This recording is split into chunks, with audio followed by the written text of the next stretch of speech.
Hello everyone, welcome back to my channel. और मैं हूं अनामिका। और आज का जो वीडियो होने वाला है वो होने वाला है मेरा सी सेक्शन का एक्सपीरियंस कैसा रहा और स्टेप बाय स्टेप क्या क्या होता है वो सारी चीज़ें इस वीडियो में शेयर करूंगी। क्योंकि लास्ट जो ब्लॉग मैंने आप लोगों के साथ शेयर किया था जो कि मेरे डिलीवरी का ब्लॉग था, तो उसमें मैंने आपको बताया था कि मैं जो नेक्स्ट वीडियो डालूंगी वो अपना सी सेक्शन के एक्सपीरियंस कैसा रहा और सारी चीज़ें मैं डिटेल में एक्सप्लेन करूंगी। ये एक्सपीरियंस आज आप लोगों के साथ शेयर करने वाली हूँ क्योंकि जो लास्ट वीडियो था उसमें सारी चीज़ें मैंने अच्छे से एक्सप्लेन नहीं की थी। क्योंकि क्या होता है ना, जब आप खुद से ब्लॉग बनाते हो या फिर आप कुछ ऐसे सिचुएशन में होते हो, खासकर जो डिलीवरी वाली सिचुएशन होती है, कुछ लोग मेरे साथ रिलेट कर पाते होंगे जिनकी डिलीवरी हो चुकी है, जिनका छोटा बेबी है, तो उनको पता होगा कि डिलीवरी के टाइम आपको कुछ इतना होश भी नहीं रहता कि कैसे ब्लॉग करना है, क्या करना है। तो उसमें मैं अच्छे से आपको एक्सप्लेन नहीं कर पाई, तो मैंने सोचा कि क्यों ना मैं जो सी सेक्शन का जो वीडियो डालूंगी उसके साथ साथ मेरा delivery experience step by step क्या क्या हुआ वो सारी चीज़ें आप लोगों के साथ शेयर करूंगी। तो स्टार्ट करते हैं इस वीडियो को। लेकिन आगे बढ़ने से पहले अगर मेरे चैनल पे आप लोग नए हैं, मुझे फर्स्ट टाइम वॉच कर रहे हैं, तो चैनल को जरूर सब्सक्राइब कर ले और साथ ही नोटिफिकेशन बेल को भी जरूर ऑन कर लीजिएगा ताकि लेटेस्ट वीडियो के अपडेट आपको मिलते रहें। और जो लोग मुझे इंस्टाग्राम पे फॉलो नहीं करते हैं तो वो लोग मुझे इंस्टाग्राम पे भी फॉलो कर सकते हैं लेटेस्ट अपडेट के लिए, साथ ही अच्छी अच्छी रील्स के लिए भी। तो ये रहा मेरा इंस्टाग्राम हैंडल और स्क्रीन पे भी आपको नाम दिखता होगा और डिस्क्रिप्शन बॉक्स में भी लिंक होगा, तो वहां से भी आप फॉलो कर सकते हैं। और मैंने अपनी बेबी का भी इंस्टाग्राम हैंडल बनाया है और उसकी भी मैं क्यूट क्यूट रील्स शेयर करती रहती हूँ, तो आप उसे भी जरूर फॉलो कीजिए। स्क्रीन पे ये रहा उसका इंस्टाग्राम हैंडल और हाँ, डिस्क्रिप्शन बॉक्स पे भी उसका लिंक है। तो चलिए इस वीडियो को शुरू करते हैं। तो स्टार्ट करते हैं कि मुझे स्टार्टिंग कैसे पता लगा कि हॉस्पिटल जाना है।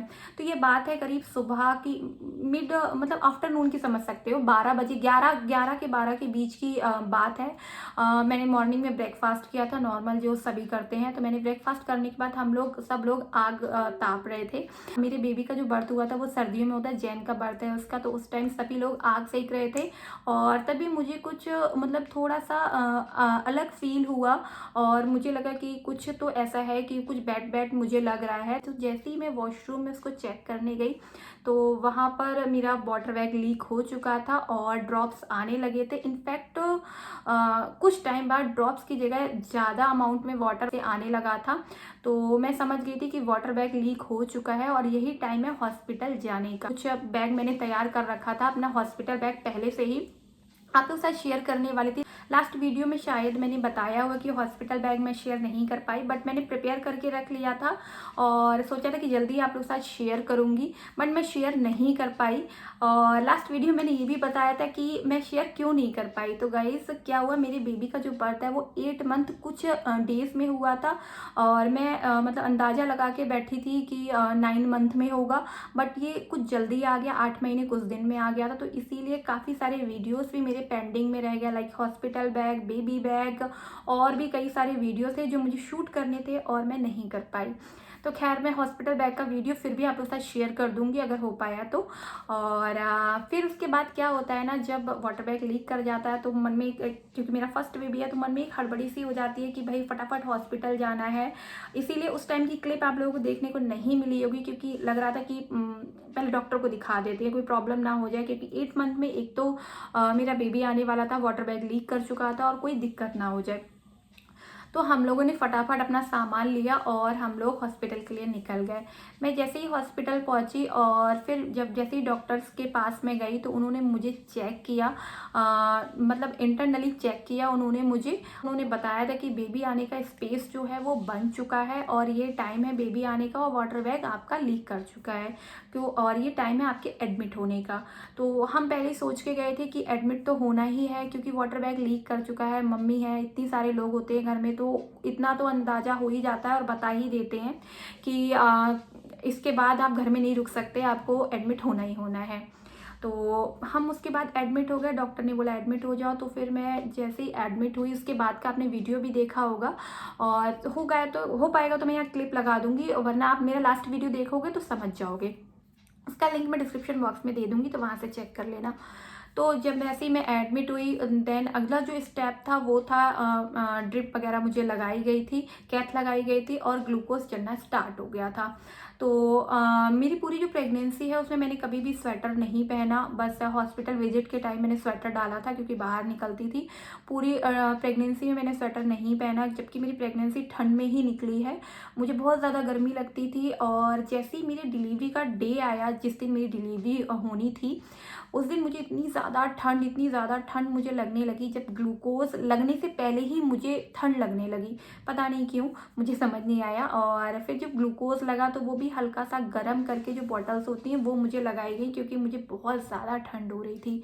और मेरे सामने ही बिल्कुल हीटर रख दिया गया था, क्योंकि मुझे इतना ज़्यादा कपकपी हो रही थी, मैं इतना ज़्यादा काँप रही थी। मुझे कैथ लगी, उसके बाद मेरा गला सूखने लगा और मैंने बोला कि मुझे पानी पीना है, बट मुझे पानी अलाउड नहीं हुआ। उन्होंने मना कर दिया कि पानी नहीं पीना है।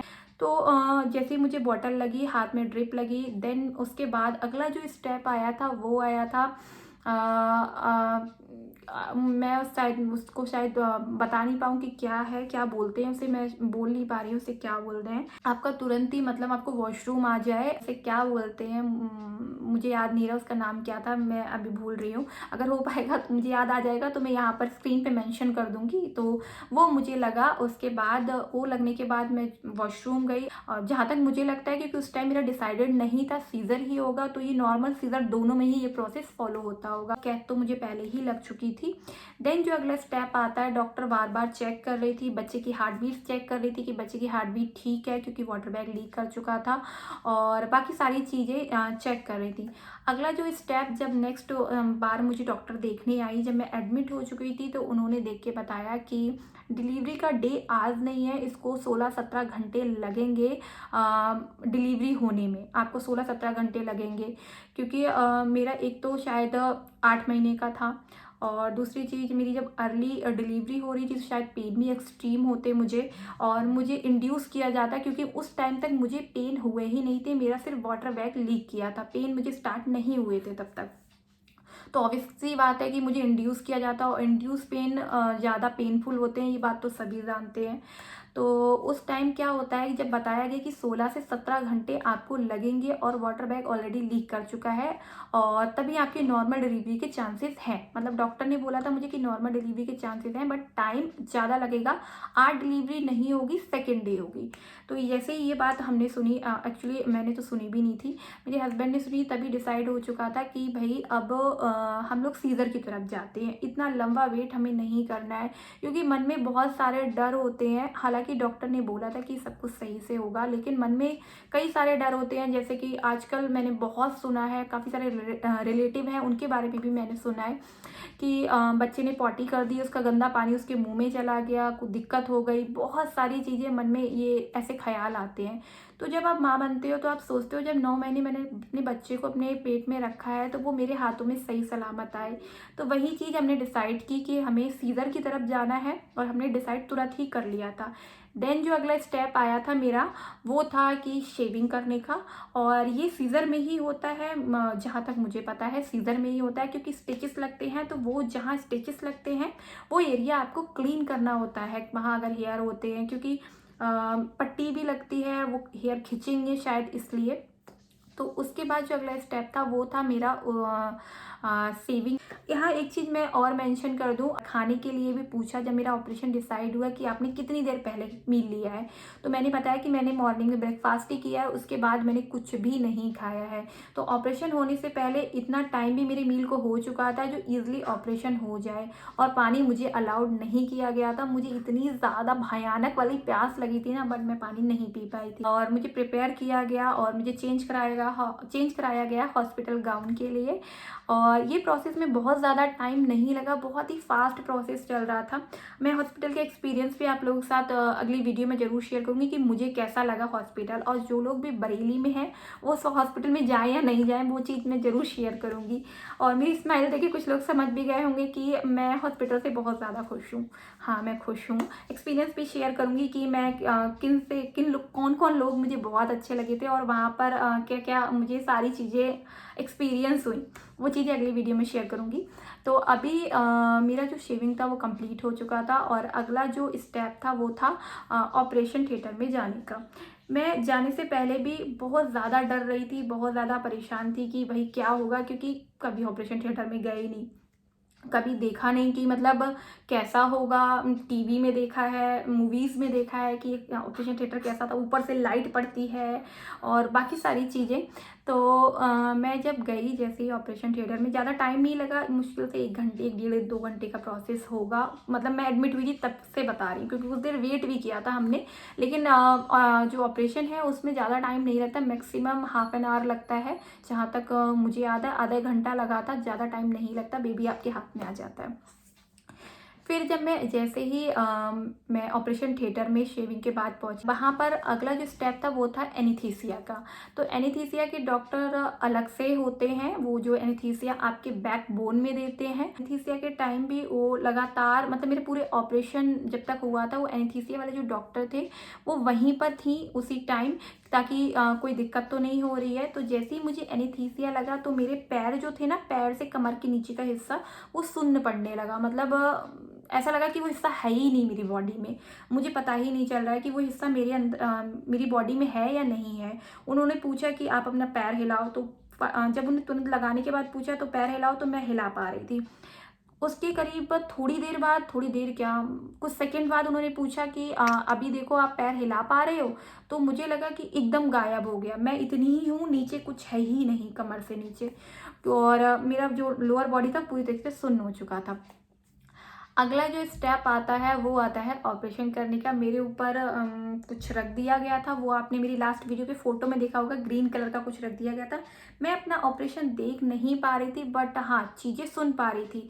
एनेस्थीसिया के टाइम आप बेहोश बिल्कुल नहीं होते, आपको सारी चीज़ें सुनाई देती है। इनफैक्ट जो डॉक्टर्स होते हैं वो आपसे बात भी करते रहते हैं कि आप बेहोश नहीं हो, आपसे बात करेंगे, आपको कोई दिक्कत हो रही है नहीं हो रही है, क्या प्रॉब्लम हो रही है, वो सारी चीज़ें वहाँ पर बोलते हैं, हालांकि कोई दिक्कत होती नहीं है। तो उसके बाद क्या है, मेरा ऑपरेशन हुआ, स्टार्ट हुआ।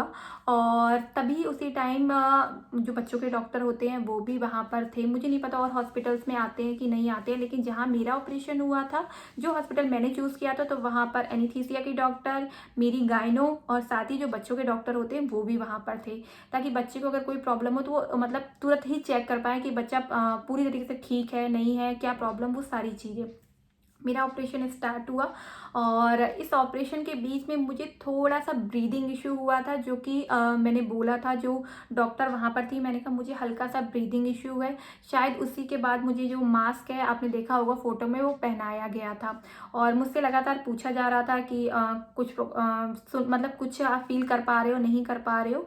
तो मैं कुछ फील नहीं कर पा रही थी। और जो लोग डरते हैं कि ऑपरेशन के टाइम थोड़ा सा होता है, चीटी काट जाती है, इतना दर्द होता है, इतना पता लगता है, तो जो मेरा एक्सपीरियंस रहा उसमें मुझे कुछ भी पता नहीं लगा। कब मेरा पेट से बेबी आ गया बाहर, कब स्टिचेस लग गए, मुझे नहीं पता लगा कि कोई दर्द नहीं हुआ। मुझे नहीं पता कि सबको होता है कि नहीं, लेकिन मुझे ऐसी कोई भी प्रॉब्लम मुझे फेस नहीं की मैंने। और ऑपरेशन के बाद मैं थोड़ा थोड़ा ऐसा होता है कि आपके दिमाग पे हल्का सा असर होता है, मतलब मुझे नहीं पता सबका होता है, कुछ लोगों का नहीं भी होता है। मैं लगातार बात कर रही हूँ, चीज़ें समझ पा रही हूँ, लेकिन कभी कभी दिमाग क्या होता है, थोड़ा सा नींद से जैसे नहीं उठते हैं, थोड़ा सा उस तरीके की फीलिंग मुझे आ रही थी। कुछ चीज़ें याद आ रही हैं, कुछ चीज़ें नहीं याद रह रही थी, उस तरीके से। तो जैसे ही मेरा बेबी बाहर आया तो बहुत तेज़ रोने लगा, बहुत तेज़ रो रहा था वो, और मुझे सुनाई दे रहा था लगातार कि बच्चा रो रहा है, लेकिन मैं वहाँ पर ये नहीं समझ पा रही थी कि मेरा ही बेबी है। मुझे क्या लग रहा था कि मतलब ऑपरेशन थिएटर में कोई और पेशेंट है, वो अपने बेबी को दिखाने आया है, और जबकि वो मेरा ही बेबी रो रहा था और उसको क्लीन किया जा रहा था और मेरा बेबी हो गया था। उसके बाद क्या होता है कि मैं मतलब जो डॉक्टर थे वो बेबी को मेरे पास लेके आए, मुझे बताया कि बेबी हो गया है। मेरा बेबी जब हुआ था तो हॉस्पिटल से ब्लू कलर के कपड़े मिलते हैं बॉयज़ को, और गर्ल्स को पिंक कलर के। मैं सामने देख रही हूँ कि बच्चा जो है वो ब्लू कलर के कपड़े पहना हुआ है और मेरे पास लेके आए हैं, लेकिन मैं फिर भी उन लोगों से पूछ रही है इसका जेंडर क्या है, मतलब ये लड़का है कि लड़की है। तो उन्होंने बताया कि ये लड़का है और मेरा जो फ़ोटो है वो भी वहाँ पर क्लिक हुआ है। और तो मुझे उस टाइम संतुष्टि हो गई कि मेरा बेबी ठीक है। और उसके बाद से मुझे थोड़ा-सा मैं बेहोश जैसी हो गई, उसके बाद आगे की चीज़ें मुझे याद नहीं रहीं। मुझे होश तब आया जब मुझे रूम में मेरे शिफ्ट कर दिया गया था। ये सारा प्रोसेस होने में आधा घंटा लगा था, ज़्यादा टाइम नहीं लगा था। मुझे रूम में शिफ्ट करने के बाद मुझे 10 से 11 बजे होश आया, जब मुझे 10 या 9 मैं सो गई थी, लिटरली सो गई थी। मुझे या मतलब सब समझ आया था, बच्चे को कपड़े पहना रहे हैं, आँखें मेरी बंद थी, मेरे घर वाले कपड़े पहना रहे हैं, चेंज किया था उसे। हम जो घर पे मैंने जो बच्चे के कपड़े लिए थे वो पहनाए गए थे, तो मेरे रूम में ही जो मेरा हम लोगों ने रूम लिया था, तो वहाँ पर मेरी मम्मी या दीदी थी, वो लोग उसे कपड़े पहना रही थी। मुझे सुनाई सब दे रहा था, बट मैं रिएक्ट नहीं कर पा रही थी कि मैं आँखें खोल के बोलूँ कि ये पहनाना है, वो पहनाना है, ये करना है, ये वो सारी चीज़ें मुझ पे नहीं हो पा रही थी। कुछ देर बाद मुझे जब होश आया, तब मैंने बोला अपने हस्बैंड को कि मुझे बेबी देखना है। मैंने जो अंदर रूम में देखा था, तो मुझे याद नहीं रहा, मैं नशे में थी, क्या थी, मुझे नहीं याद रहा। तो मैंने अपना बेबी देखा। अब बारी आती है कि ऑपरेशन के बाद दिक्कतें होती हैं बहुत सारी। लोग बोलते हैं कि ऑपरेशन कराने के बाद बहुत सारी दिक्कतें होती हैं, तो मिथ बैठे होते हैं दिमाग में कि ऑपरेशन करने के बाद इंसान हैंडीकैप हो जाता है, कुछ नहीं कर सकता। ये बहुत सारे लोगों के चीज़ें होती हैं और बोलते भी हैं, इनफैक्ट हम लोग घर में भी बोलते हैं। हाँ, ऑपरेशन अच्छा नहीं होता, अगर आपकी नॉर्मल डिलीवरी होती है वो ज़्यादा अच्छी होती है, बेटर आप पहले रिकवर कर पाते हो। ऑपरेशन में थोड़ा रिकवर करने में टाइम लगता है, बट ऐसा नहीं है कि आप बिल्कुल हैंडीकैप हो जाते हो। मैं अपने पर्सनल एक्सपीरियंस से बता रही हूँ। अब मैं ऑपरेशन होने के बाद क्या होता है, मुझे बोल दिया गया था 11-12 बजे, मेरे ऑपरेशन को 4 से 5 घंटे हो गए थे। तो मुझे बोला गया था कि आप अपने पैर मोड़ सकते हो, थोड़ा-सा करवट ले सकते हो, मतलब 4 से 5 घंटे में आप पैर भी मोड़ सकते हो, करवट भी ले सकते हो। ऐसा नहीं है कि आपको स्ट्रेट ही ऐसे ही रहना है और आप हिल-डुल नहीं सकते, ये सारी चीज़ें नहीं थी। और जब तक इनफैक्ट मेरा जो एनेस्थीसिया है उसका असर किया था, उसके बाद ही मुझे बोल दिया गया था कि आप पैर मोड़ सकते हो। तो मैं अपने पैर भी फ़ोल्ड कर पा रही थी और मैं थोड़ा-सा करवट भी ले पा रही थी। तो ये तो रही मेरी फर्स्ट डे की बात, जिस दिन मेरा सी सेक्शन हुआ था। अब बात बताती हूँ आपको सेकंड डे की। तो सेकंड डे भी मुझे कुछ दर्द-वर्द कुछ फ़ील नहीं हुआ, मुझे लगातार इंजेक्शन लग रहे थे, कैथ लगा हुआ था मुझे। और उस टाइम तक मुझे दवाइयाँ दी नहीं जा रही थी, मतलब मुझे इंजेक्शन ही लग रहे थे। हाथ में कैथ में लग रहा था, मेरी जो ड्रिप लगी हुई थी उसमें लग रहा था। तो वो उन वजह से मुझे कोई भी ऐसी प्रॉब्लम नहीं हुई। मुझे नहीं पता कि कुछ लोग बोलते हैं कि कुछ देर बाद बहुत ज़्यादा पेन होने लगता है, तो मेरे साथ ऐसा कुछ भी नहीं हुआ। और डॉक्टर मुझे देख के गए, तो डॉक्टर ने मुझे कहा कि अगर आप उठ पाओ तो आप उठ सकते हो। हालाँकि मुझे जो मेरा यूरिन बैग था वो लगा हुआ था मुझे उस टाइम तक, और अगर आप उठ पाओ खुद से और तो आप उठ के खड़े हो सकते हो। हालाँकि स्टिचेस मुझे लगे हुए थे और एक ही दिन हुआ था। मैंने उठने का ट्राई भी किया, बट मुझे वीकनेस इतनी ज़्यादा थी। मैं खड़ी भी हुई थोड़ी 1 सेकंड के लिए, 1-2 सेकंड के लिए, लेकिन उसके बाद मेरे पैर ज़मीन पे नहीं टिके और मैं खड़ी नहीं हो पाई। तो मैं लेट गई, क्योंकि मुझे कहा गया था अगर आप उठ पाओ, आप चल पाओ तभी चलना, अगर नहीं चल पाओ, वीकनेस लगे तो आप लेट जाना। और तब तक मुझे कुछ नहीं दिया गया था। मेरे ऑपरेशन को लगभग 12 घंटे हो चुके थे। डॉक्टर से पूछा भी गया था कि कब तक दे सकते हैं। और मुझे पहले दिन में मॉर्निंग का मैंने ब्रेकफास्ट किया था, मुझे इतनी ज़्यादा भूख लगी थी, मैंने पानी तक नहीं पिया था। मुझे जो अलाउ किया गया था पानी, उसके बाद आई थिंक दोपहर में अलाउ किया गया था ऑपरेशन के लगभग 20 घंटे बाद। तो मैंने सिर्फ 2 चम्मच पानी पिया था। तो मैंने जो नाइट में मेरा जो डिनर था वो था मूंग दाल का पानी। तो ये तो रहा मेरा डे सेकेंड, जिसमें मुझे कोई भी दर्द नहीं हुआ, किसी तरीके की कोई प्रॉब्लम नहीं हुई। मैं खड़े होने की कोशिश की, बट खड़ी नहीं हो पाई थी। अब बारी आती, हालाँकि मैं उठ के बैठ गई थी, मतलब आप उठ सकते हो, अब बेड भी फ़ोल्ड हो जाता है, उठ जाता है, हॉस्पिटल जो बेड होता है, तो उसके आप सपोर्ट से आप उठ सकते हो, आराम से बैठ सकते हो, कोई दिक्कत नहीं होती है। अब डे 3 की अगर बात करें, तो डे 3 में मैं उठने का ट्राई की, ईज़िली मैं उठी, चली, आराम से, मुझे कोई भी दिक्कत नहीं हुई। तो ये तो रही डे 3 की बात। और डे 3 में ही मेरा जो यूरिन पाइप था वो निकल गया था, और डे 3 में ही मेरा जो पट्टी था सी सेक्शन का वो चेंज हुआ था, और उस पे ट्यूब लगा के नई पट्टी मुझे लगाई गई थी। और यही पट्टी लगाने के बाद मुझसे कहा गया था कि सी सेक्शन वाली बेल्ट आती है, वो डे 3 पे मुझे अलाउ कर दी गई थी कि आप ले सकते हो। इसके अलावा यूरिन पाइप जैसे ही मेरा निकला था तो मुझे डॉक्टर ने बोला था कि यूरिन पास करते हुए थोड़ी-सी समस्या हो सकती है। मुझे भी हुई थी, जैसे ही मैं वॉशरूम गई तो मुझे यूरिन पास करने में थोड़ी दिक्कत हुई और थोड़ा-सा प्रॉब्लम हुआ, बट कुछ धीरे-धीरे 1-2 बार जब गई तो वो नॉर्मल हो गया। ये डे 3 की बात है, तब भी मुझे किसी प्रकार का कोई दर्द नहीं हुआ और डे 4 में मेरा डिस्चार्ज हो गया था और डॉक्टर ने मुझे बेल्ट बाँधने के लिए बोल दिया था। 7 डे बाद जो स्टिचेस होते हैं उनके नॉट्स कटाने आ सकते हो, क्योंकि मेरे जो स्टिचेस लगे हुए थे वो गलने वाले लगे हुए थे, वो खुद ब खुद 7 to 8 डेज में गल गए थे। सिर्फ साइड की जो नॉट्स होती हैं वो काटने के लिए बुलाया गया था और एक पट्टी करने के लिए 7 या 8 दिन बाद बुलाया जाता है, डिस्चार्ज के 7-8 दिन बाद। बस इस बीच में मुझे मेडिसिन्स दी गई थी, मैं मेडिसिन पे आ गई थी। इससे पहले मुझे इंजेक्शन लग रहे थे, लेकिन उसके बाद मैं मेडिसिन पे आ गई थी। तो मैंने मेडिसिन ली और मुझे उन 7-8 डेज़ में भी कोई दिक्कत नहीं हुई। इनफैक्ट आज भी मुझे किसी प्रकार की कोई दिक्कत नहीं है। ऐसा नहीं है कि मैं काम नहीं कर पा रही हूँ। जो जैसे ही मेरा डिस्चार्ज हुआ था उसके 2 या 3 दिन बाद मैंने घर जाके पोहा भी बनाया था और मैं आराम से खाना-पीना भी अपना सब खा रही थी, नॉर्मल खाना खा रही थी। नॉर्मल का मतलब मैं कम तेल, नमक, मिर्च का ये सारी चीज़ें खा रही थी और डॉक्टर ने भी यही बोला था कि कम ऑयली और नमक, मिर्च, मसाले थोड़ा कम लेना, बाकी और किसी प्रकार की कोई दिक्कत नहीं है। और अगर मैं आज की बात करूं, जबकि मेरी डिलीवरी को लगभग 1.5 महीना हो चुका है, तो अगर मैं आज की बात करूं तो आज भी ऐसा नहीं है कि मेरा रिस्ट्रिक्शन है कि मैं ये नहीं खा सकती, वो नहीं खा सकती। आप थोड़ा-सा ध्यान रखो, जो 1.25 महीने का टाइम होता है उसमें आप थोड़ा-सा कंट्रोल करके रखो, ऑयली चीज़ें मत खाओ और ठंडा पानी-वानी ज़्यादा मत पियो। ये मैं पर्सनल एक्सपीरियंस बता रही हूँ कि मैंने ठंडा पानी नहीं पिया था, मैं गर्म पानी ही पी रही थी। तो उसके बाद आपको कोई दिक्कत नहीं होती है। जो अपनी स्टिचेस होते हैं उनको अच्छे से साफ़ करो, उन पे जो डॉक्टर आपको ट्यूब देती है, जो भी जेल देती है लगाने को, वो लगाते रहें। सफाई रखें अपनी स्टिचेस की, ना कोई पकते हैं, ना कोई प्रॉब्लम होती है और ईज़िली आपका ऑपरेशन वाला जो 1.25 महीने का जो पीरियड होता है वो निकल जाता है। तो ये रहा मेरा जो एक्सपीरियंस था सी सेक्शन को लेके। और जिन लोगों के मन में मिथ होते हैं कि भाई बहुत ज़्यादा दिक्कत होती है, ये हो जाता है, वो हो जाता है, कुछ नहीं है ऐसा। मैं बेबी को भी उठाती हूँ, मैं वज़न उठाने को मुझे मना किया था डॉक्टर ने। आप वेट ऐसा नहीं है कि आप हल्की-फुल्की चीज़ें भी नहीं उठा सकते, लेकिन 5 किलो से ऊपर की आप चीज़ें ना उठाएँ, क्योंकि आपका ऑपरेशन हुआ है।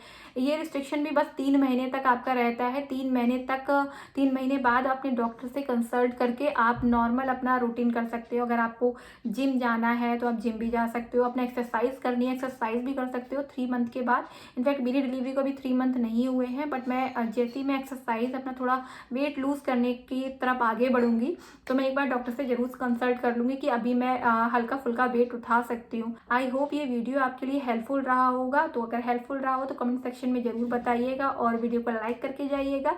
मिलते हैं हम लोग नेक्स्ट वीडियो में, तब तक के लिए बाय बाय।